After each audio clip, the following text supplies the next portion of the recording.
And I don't think, Jason, our forefathers who celebrated right after the Union soldiers came, started the whole tradition, would even recognize what Juneteenth has become.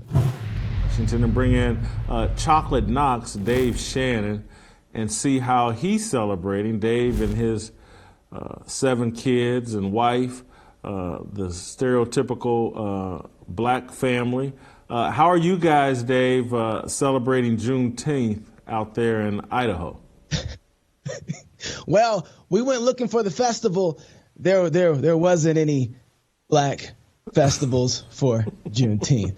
Although I will say I did grow up celebrating Juneteenth. Juneteenth was a wonderful festival in Minneapolis where I was raised. We celebrated it every year. We were out there. It was, a time for the community to come out together. It wasn't just black folks out there. We had Mexican folks out there. We had white folks out there. We had Asians out there. Everybody was there celebrating Juneteenth. And it was mostly Christian too, at least while I was growing up. So we had, the whole thing would start off with prayer. Choirs from every church would be out there celebrating and singing. It was almost like a talent show. All the food, the community food, it was all out there as well. And it was a very unifying event. It's kind of shocking, Jason, to see that now it's kind of all changed. I haven't been to a Juneteenth event probably in, a couple years, but I don't remember it like this. I don't remember Juneteenth being a moment of separation for us. I remember Juneteenth being a moment of unification for us, what it was intended to be from the beginning, which is why that statue out there that the mayor, was it, that put together with the Afro pick? The mayor. Yeah. I'm not going to lie. Afro pick, yeah. That's insane. You know, when you think about what an image is supposed to represent, that is a soulless, atheistic type of image that does not represent anything at all of what Juneteenth intended to be. So when Juneteenth got started, the first thing that those slaves did was praise God and pray, and then they celebrated immediately. That was the first thing that they did. And so I was thinking to myself, the other thing they did was they actually put on new clothes to represent a new time and a new moment and a new beginning. And so I was thinking, like, okay, what kind of image would I want to see, or what kind of statue would I want to see that actually represented our forefathers better? And I was thinking, what would it look like for enslaved men to have their arms out with the chains on their arms, and other men coming to free them, the Union soldiers coming to free them with the key dipped in blood, dropping inside of the lock, breaking the chains. Now, that's a unifying message. That's a unifying theme where it brings everybody together. And it says at the bottom of it, I think it should read something like, we bled for our brothers because of the image of God, right? That's what we need. That's what it's supposed to be, but it's been hijacked. And I don't think, Jason, our forefathers who celebrated right after the Union soldiers came, started the whole tradition, would even recognize what Juneteenth has become. I feel like there would be somewhat of a cleansing moment that happened, kind of like when Jesus came and cleansed out the temple and beat people with cat tails and beat them out the temple. I think that's the kind of thing that our forefathers would do right now, because the people who are supposed to be representing them have completely lost their mind and completely disconnected themselves from the original intent and have bought off this new type of image that has no connection to them at all. That's almost atheistic. And so we've just given up. We've been taken over by some other spirit than the spirit of our forefathers. So what do you think of my argument that if we celebrated 1865 and America's rebirth, which is akin a national resurrection, and it was brought, as you're saying, by men sacrificing blood and their lives for other men, women to live free, and so that whole year of 1865 is a really big deal. It signaled like America is authentically committed to living up to the ideals expressed in its founding documents.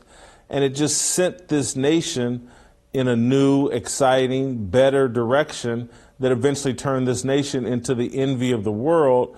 And so I think that we've polluted Juneteenth and attached it to George Floyd and we'd be better off rebranding the whole thing and celebrate the fact that America had a rebirth in 1865, and we should celebrate that.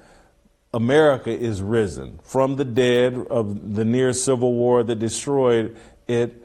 We should be celebrating that and including, like you're arguing, biblical values attached to this celebration. I like the origin of what you're saying, but I feel like this is a situation where somebody jumped in my car, held me at gunpoint, kicked me out, and trying to drive my car with my people off the cliff. I'm not giving up the car, Jason. We're going to have to fight for this one. This is one that if we do this, if we take that approach, I think we're going to be taking that approach on everything else, and to the point that they push us right out of America. Like, at some point we have to say, hold on, this doesn't belong to you. You're the thief, and you have to get up out this joint. And so the conservatives are really good at building things. We build things, but we're not very good at protecting them and keeping the riffraff out. As part of our failure of masculinity, one of Adam's failures in the garden was kicking the serpent out, not just going to start a new garden. And Jason, I think we have an opportunity here to say, wait a second, the origins in the beginning of this have always been Christian. I don't think that some of the people are wrong with seeing this as a cousin or a younger brother of the Declaration of Independence. This is the fruit of that coming to people who had not heard the message that they were free yet. So these two are akin. If we're not going to give up the Declaration of Independence, then we shouldn't give up Juneteenth either. Just because they've kind of hijacked it, let's not give it up. This is the fruit of that, and they don't get to take that and eat from it. Like you like to say, they like the fruit and they don't like the tree. Well, I'm sorry.